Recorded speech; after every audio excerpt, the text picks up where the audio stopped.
Suomen sotilaallinen puolustaminen on puolustusvoimien tärkein tehtävä. Puolustusvoimat valvoo ja turvaa Suomen alueellista koskemattomuutta ja takaa myös kriisin aikana kansalle mahdollisuuden normaalin elämän jatkumiseen sekä valtion johdolle vapauden toimia. Lisäksi puolustusvoimat tukee muita viranomaisia ja osallistuu kansainväliseen sotilaalliseen kriisinhallintaan. Puolustusvoimat antaa kaikkia näitä tehtäviä varten sotilaskoulutusta. Suomalaisilla on oikeus ja velvollisuus puolustaa maataan. Miehillä se on sananmukaisesti asevelvollisuus. Asevelvollisuuden tunnetuin osuus on varusmiespalvelus, joka suoritetaan tavallisesti parikymppisenä. Lähes vuoden koulutuksen saavat johtajat ja erityistehtäviin sijoitettu miehistö, muilla palvelus kestää 5,5 tai 8,5 kuukautta. Palvelus alkaa tammikuussa tai heinäkuussa. Naiset voivat myös suorittaa vapaaehtoisen asepalveluksen. Heidän täytyy olla 18-29-vuotiaita Suomen kansalaisia, joiden terveys ja muut henkilökohtaiset ominaisuudet sopivat varusmiespalvelukseen. Yleinen asevelvollisuus on kaiken kaikkiaan järkevin tapa tuottaa toimivat sodanajan joukkokokonaisuudet, joilla pystymme puolustamaan maatamme, pitämään kiinni oikeuksistamme ja ennaltaehkäisemään kriisien syntymistä.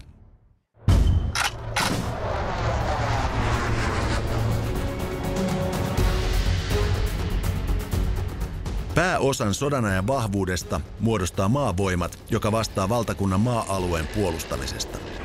Maavoimien rungon muodostaa jalkaväki, jonka tehtävänä on yhteistoiminnassa muiden aselajien kanssa torjua ja lyödä vihollinen. Tehtävää suoritetaan nykyaikaisilla taisteluvälineillä ja joukot liikkuvat nopeasti panssariajoneuvoilla, telakuorma-autoilla tai tarvittaessa kuljetushelikoptereilla.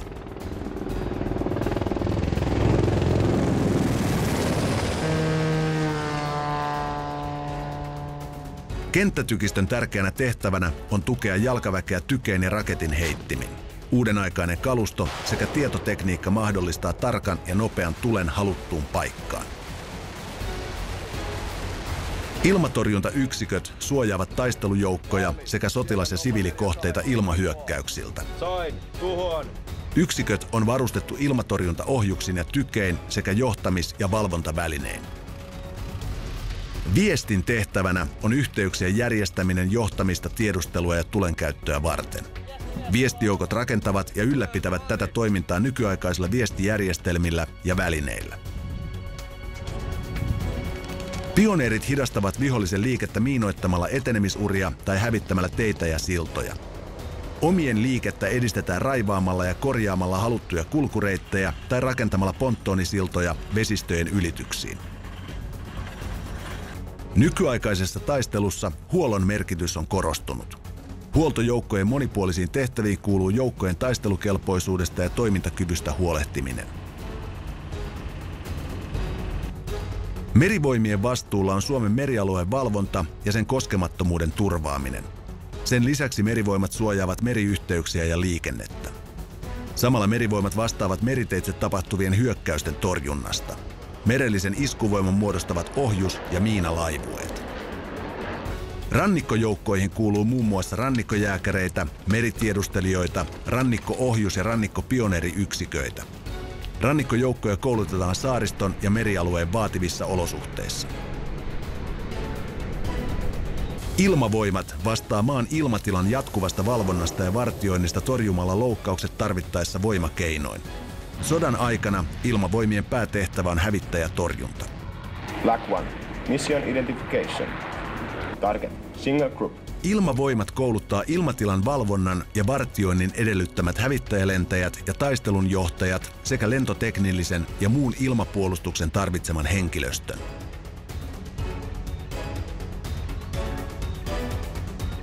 Alueellisen koskemattomuuden valvontaa puolustusvoimien kanssa läheisessä yhteistyössä suorittaa Rajavartiolaitos. Se valvoo rajoja maastossa ja merellä ja vastaa henkilöliikenteen rajatarkastuksista.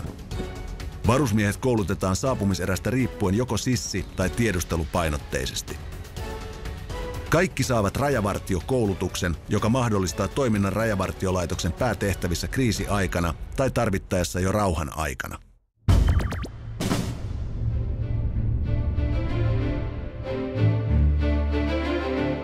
Kaikille vuoden aikana 18 vuotta täyttäville suomalaismiehille järjestetään syksyisin kutsunnat.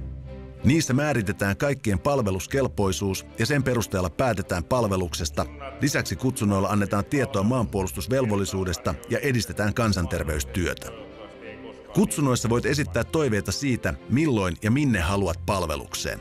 Ne pyritään ottamaan mahdollisimman hyvin huomioon.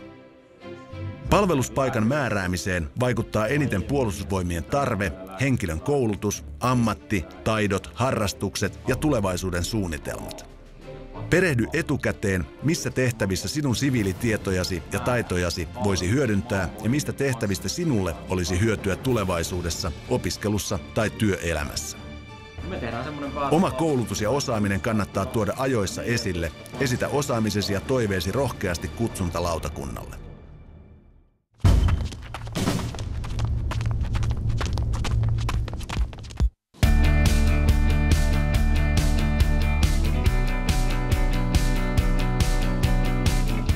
Tavallinen ja terve nuori mies ja nainen selviää sotilaskoulutuksen rasituksista.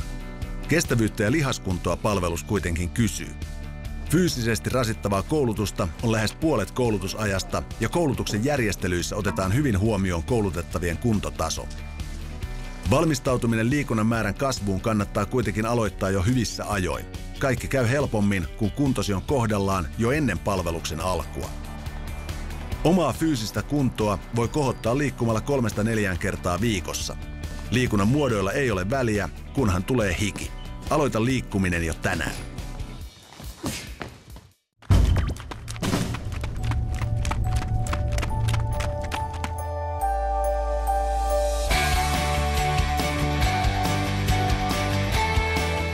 Meneminen vieraaseen paikkaan on aina uusi kokemus. Niin on myös saapuminen varuskuntaan. Tulopäivänä ei oikein tiedä mistään mitään. Ihmiset, tavarat, paikat, komennot ja käytännöt ovat vieraita ja varustesäkki painaa. Uuteen on helpompi sopeutua, kun lähdet matkaan varhain ja tulet joukko-osastoon ajoissa. Ehdit hakea varusteet, käydä syömässä ja tutustua uusiin tupakavereihin rauhassa.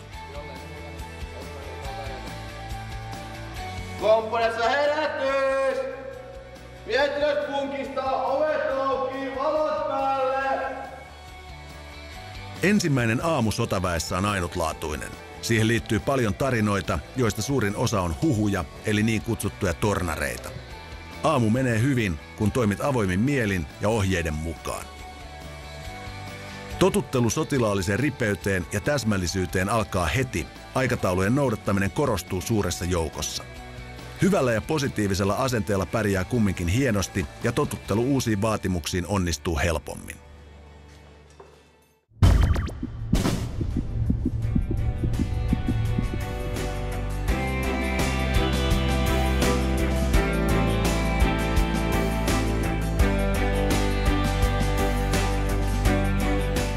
Varusmiespalveluksen aikana sinusta pidetään huolta.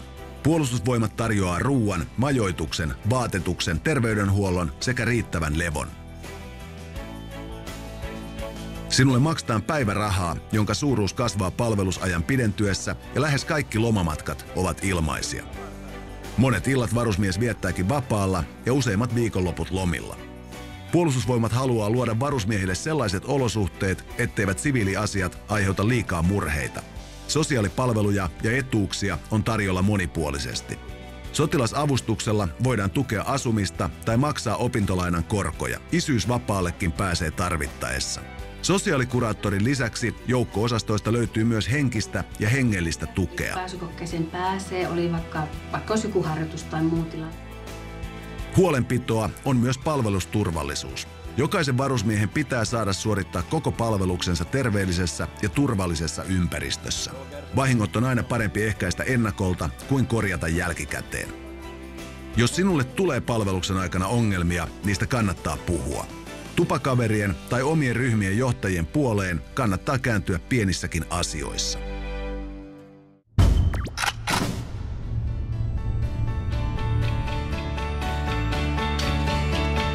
Peruskoulutuskausi on kaikille puolustushaarasta ja aselajista riippumatta samankaltainen. 8 viikon aikana jokainen saa sotilaan peruskoulutuksen ja oppii sotilaan perustaidot. Koulutuksen tavoitteena onkin, että taistelija kykenee toimimaan kauden päätyttyä yksittäisenä sotilaana ja taistelijaparina sekä hallitsee turvallisen rynnäkkökiväärin käytön. Ensimmäisistä viikoista alkaen alokkaille tulee tutuksi rynnäkkökiväärin lisäksi erilaiset varusteet, kertasingot, telamiinat ja käsikranaatit. Varusmiesten valinnat jatkokoulutukseen ja edelleen tuotettavaan sodan ajan joukkoon tehdään peruskoulutuskauden lopulla. Koulutettavat määrätään eri koulutushaaroihin ja ryhmiin sekä johtajakoulutukseen tai erikoiskoulutuskursseille. Peruskoulutuskauden valinnat ratkaisevat sen, kenestä tulee miehistökoulutuksen saanut taistelija ja kenestä erikoismies tai johtaja. Samalla jokaisen taistelijan palvelusaika määrätään.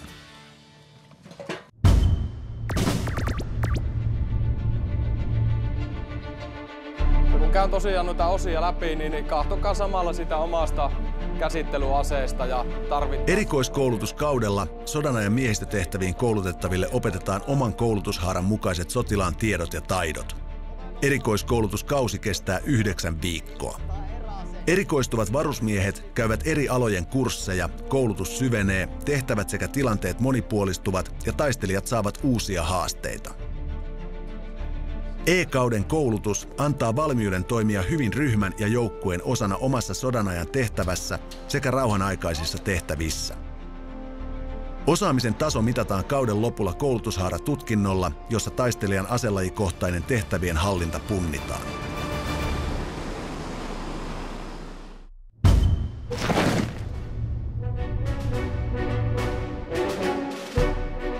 Varusmiesajan johtajakoulutus luo hyvän pohjan ihmisten johtamiselle myös siviilielämässä. Johtajakoulutuksen tavoitteena on, että johtaja hallitsee joukkonsa johtamisen sekä itsensä kehittämisen periaatteet. Noin joka 5. varusmies koulutetaan aliupseeriksi ja joka 10. reserviupseeriksi. Johtajiksi valitut käyvät ensin aliupseerikoulussa eli AUKissa yhteisen 7 viikon kurssin. Tämän jälkeen osa jatkaa 9 viikkoa aliupseerikoulussa ja osa 14 viikkoa reserviupseerikoulussa eli RUKissa. Johtajakoulutuksessa jokainen saa mahdollisuuden harjoitella johtamista vertaistensa kanssa. Kaikista suorituksista ja harjoituksista annetaan palautetta. Jokaiselle johtajalle luodaan palveluksen aikana perusta ja myönteinen asenne jatkaa johtajana kehittymistä myös reservissä. Annettua koulutusta arvostetaan myös siviilitöissä. Onko kokelailla mitään havaintoja? Pääjoukkotoiminta ihan hyvää. Valmisteluihin meni vähän turhankin kauan aikaa, mutta sitten kun tehtävä alkoi, niin kaikki meni niin kuin pitikin. Taas muistatte sen, että nyt annetaan ryhmänjohtajalle se käsky joukkueenjohtaja antaa. Jos se ryhmänjohtaja tippuu pelistä pois, niin pitää hyppää joku sieltä takaa. Ja sen takimmaisen miehenkin pitää tietää. Niin kuin näkyy koko tehtävästä, että tätä on reenattu ja hyvinhän tämä meni.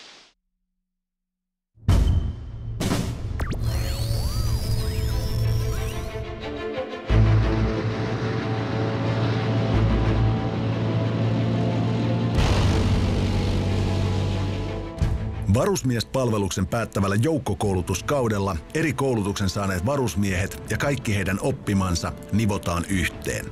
Kausi on varusmiespalveluksen huipentuma, jossa joukot koulutetaan sodanajan kokoonpanossa. Tavoitteena on suorituskykyinen ja yhteishengeltään hyvä sodanajan joukko. Yksilöiden osaaminen ja joukkojen koulutustaso mitataan joukkokoulutuskauden tärkeimmissä sota- ja ampumaharjoituksissa.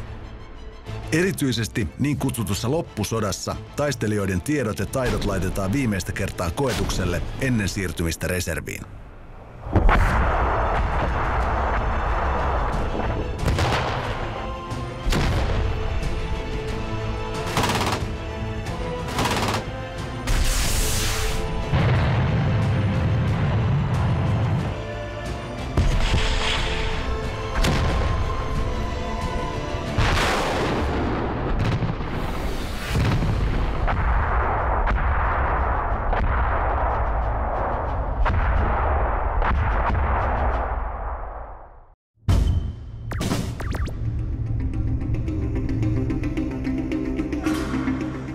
Erikoisjoukkoihin pitää hakeutua ennen palveluksen aloittamista. Valinta tapahtuu kokeiden perusteella. Voit hakea useampaan joukkoon samanaikaisesti. Erikoisjoukkoja ovat muun muassa Suomen kansainväliset valmiusjoukot, laskuvarjojääkärit, erikoisrajajääkärit ja sukeltajat. Myös lentäjäksi pääsee erikoisjoukkohaun kautta. Näistä joukoista löydät lisätietoa Puolustusvoimien internetsivuilta.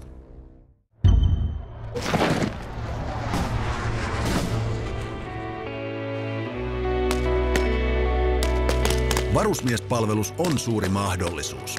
Menestyksekäs varusmiespalvelus sekä erikois- tai johtajakoulutuksen saaminen edistää moniin siviilitoimiin pääsyä esimerkiksi poliisiksi tai pelastusalalle. Palveluksesta avautuu väylä myös rauhanturvaajaksi tai sotilasuralle. Varusmiespalveluksesta saat palvelustodistuksen, jolla voit todentaa saamasi koulutuksen. Palvelus voidaan rinnastaa ammattiin tarvittavaan harjoitteluaikaan, hyvittää korvaavina opintosuorituksina tai lukea työkokemukseksi. Vaikka toisinaan intti on haasteellista ja raskasta, se on ainutlaatuinen kokemus. Se on aikaa, jolloin voit parantaa kuntoasi ja saada uusia kavereita. Hankkimistasi kokemuksista on hyötyä pitkälle elämään.